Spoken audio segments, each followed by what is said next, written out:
Registered, please do so. You scan that QR code. We've got cards here. This is about a class we do called Hook and Cook. It's a fishing 101 class we do statewide. So feel free to take those. And then if you register, you can get a tackle kit and a cutting board. So what we have here is a largemouth bass. I'm going to show you all how to fillet it.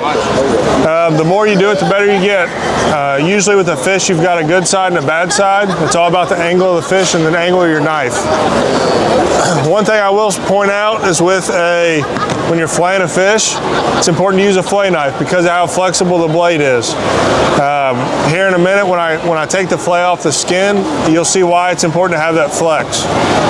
Any questions before I start? All right, so we're going to start right behind the fin here. I'm going to lead with the tip of my knife. What I mean by that, when the tip of my knife hits the spine, that's when I'm going to stop. I don't want to cut all the way through that spine.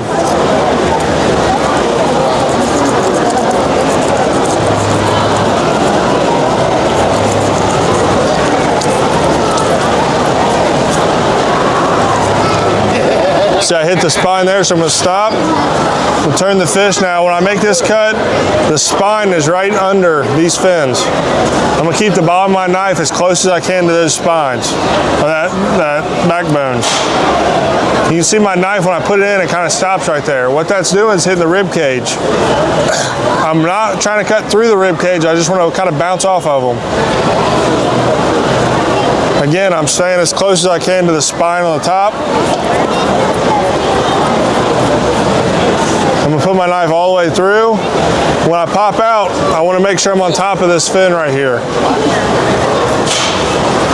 Now I'm going to make one cut all the way down towards the tail, and I'm going to try to leave the tail intact.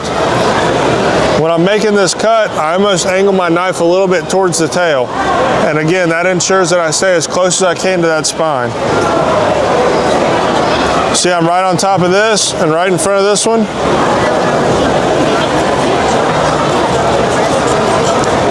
All the way almost to the end of the tail, and I'm going to leave it.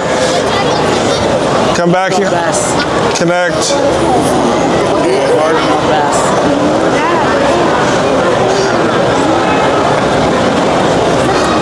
So at this point, I've basically got the whole outline done. All the way around in a circle is cut.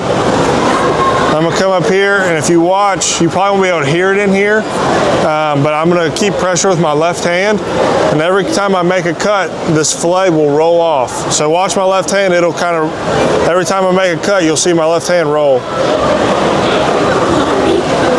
What I'm doing is trimming the meat off of the rib cage. And you can feel the rib cage in there.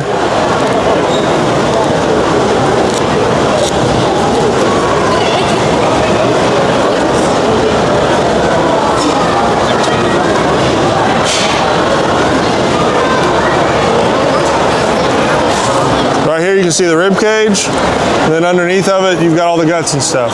So you stay out of that as much as possible. This part right here is why I was saying it's important to leave it attached. That way I've got something to hold on to on this last part. So when I go in here, I'm going to try to go at like a 45-degree angle, and there's a thin layer, it's almost like a little pocket of air between the skin and the fillet. Once the knife gets into that and you flatten it, it almost just slides right out. So I'm going to stay at kind of a 45-degree angle. Turn my knife flat. This is why it's important to have this fillet knife, because you can see the blades flexing.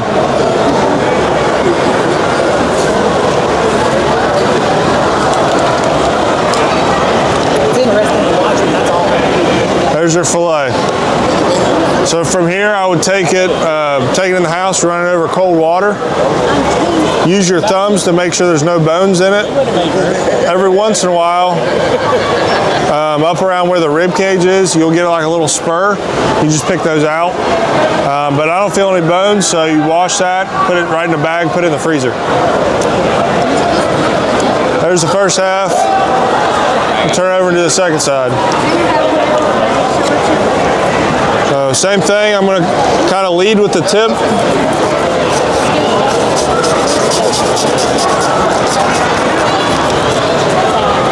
Make sure not to cut through that backbone.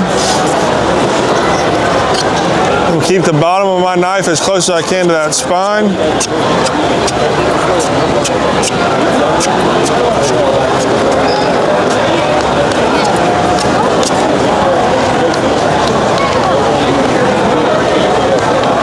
Come out just in front of that fin.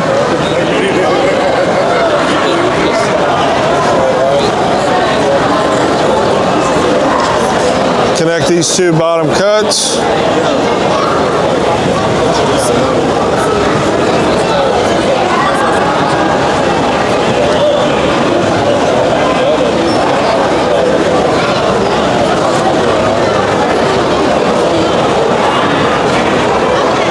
Trim around this rib cage.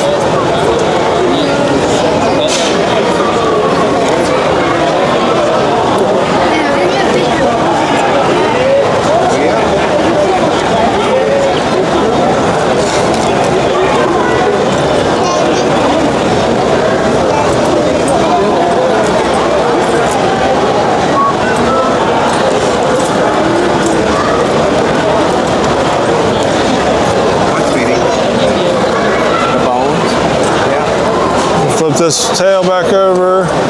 Again, kind of go in at an angle.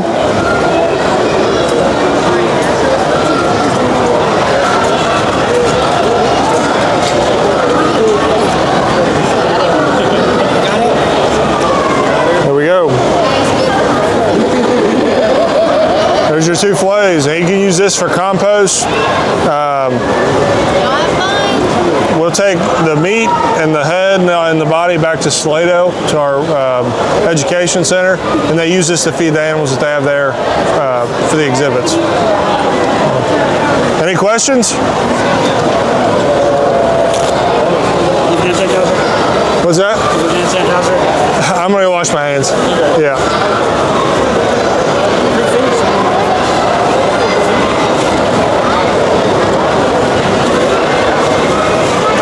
These gloves right here, if you've not seen them, if you're not comfortable around knives or not familiar with them, they make it cut proof. So you can't cut yourself while you're wearing these. You can get stabbed, so don't stab yourself, but if you're unfamiliar with it, you put these on, it really helps you not to cut yourself.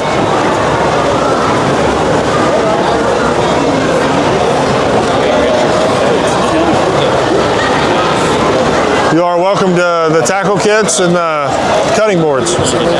No, you're good.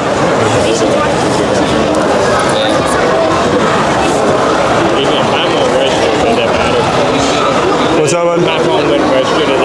No, you're all right.